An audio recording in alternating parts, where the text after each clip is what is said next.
It's occurred to me the other day, thinking about this podcast, that it's not road noise, it's road music.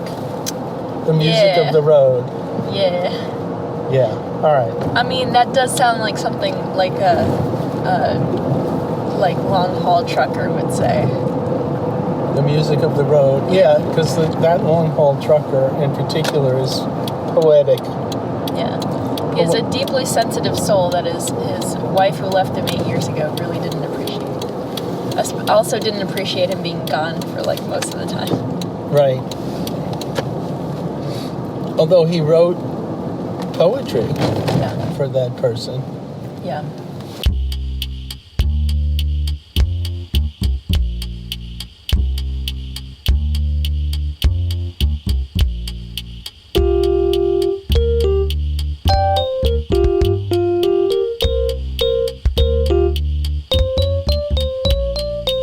Episode 19, A Guide to Ethical Homewrecking, the New Year's episode, Part 2. In this segment, your hosts Steve and Mal hurtle from point A to point B while conjuring a long-haul trucker with a poetic soul, appreciating a sky river of clouds, and considering the home that is better for being wrecked. Happy New Year! Strap in for The Ride to Redacted.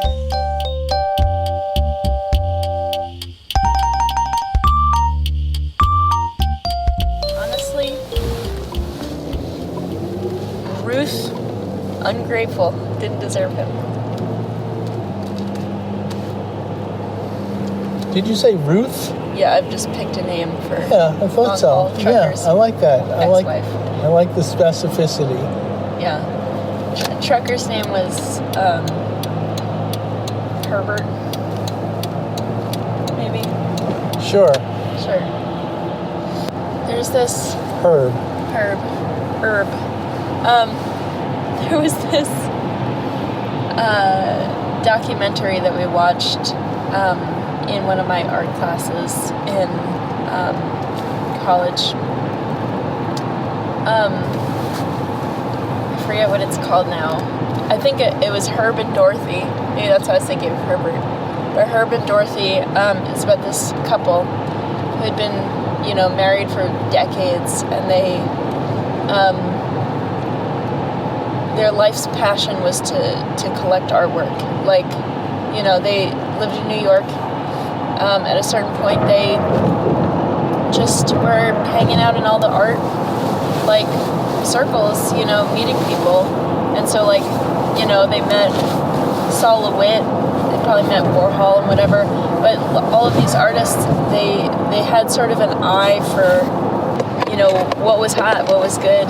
They just had good taste. They weren't artists themselves. And they ended up just buying art wherever they went. Like, they never spent that much money on it, but they, like, never more than, like, a few $100s or whatever. But they bought so much art, and, like, this was their passion that, like, sometimes they would, like, overdraw their bank accounts, buying a sculptural piece or a painting or whatever.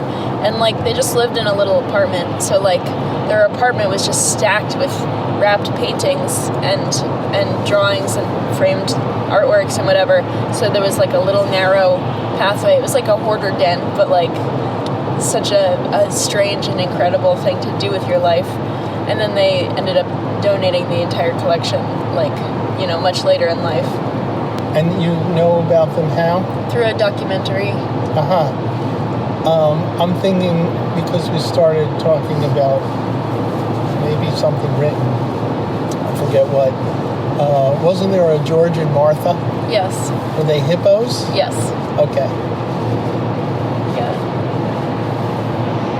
Fine. Anytime I have to name two of something, right, I always name them George and Martha after those hippos. Good.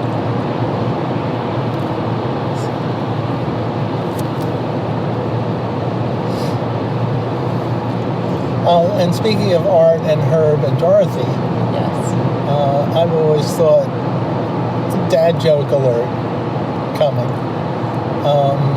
A famous painting by, I think, Pissarro, or maybe there's one by Monet, Le Déjeuner sur l'herbe,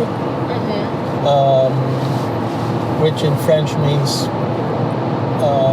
breakfast or lunch on the grass, on the lawn. But I like to... Wasn't that Surat? Or was that... It might be, yeah, Surat, quite possibly. Okay. I like to think of it, I like to translate it as meaning lunch is on herb. That's pretty good. Yeah, sorry about that, but not really. Obviously not too sorry. Yeah, I like that. Okay. You can have it for free. Thanks. I will be sure to apply that where appropriate. Yeah. There'll be an occasion. Yeah. Maybe My not other today. podcast. Yeah, right. For your other what? What? You. I'm channeling Ferris Bueller. You. What? I mean, so Phoenix has long thought that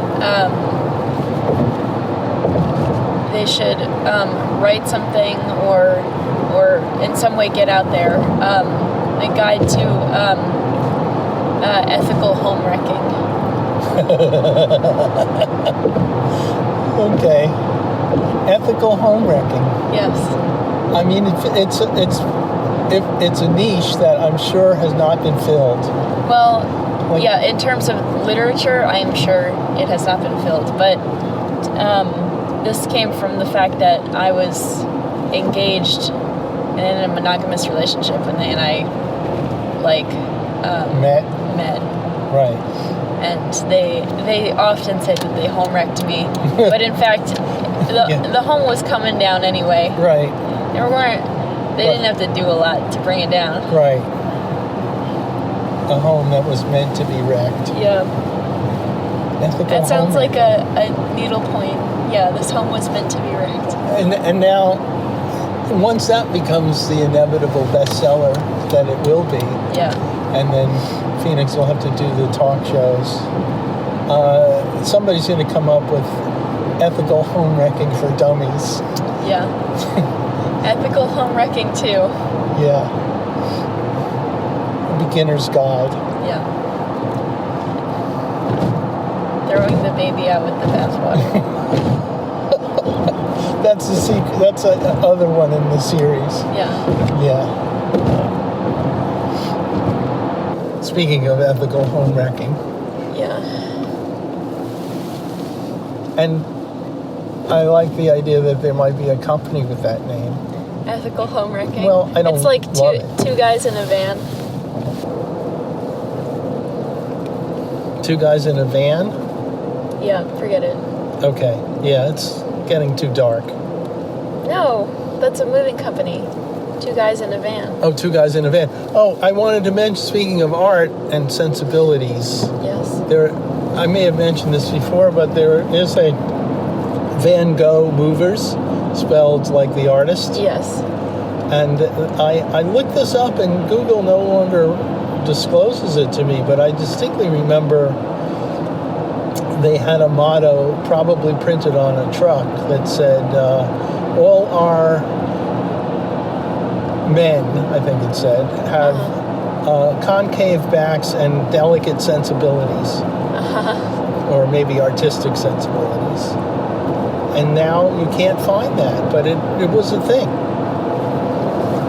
Look at how all the clouds are like going down to the same like point on the horizon. Speaking of, Yeah. a river of cloud. Yes. The Heavens Highway.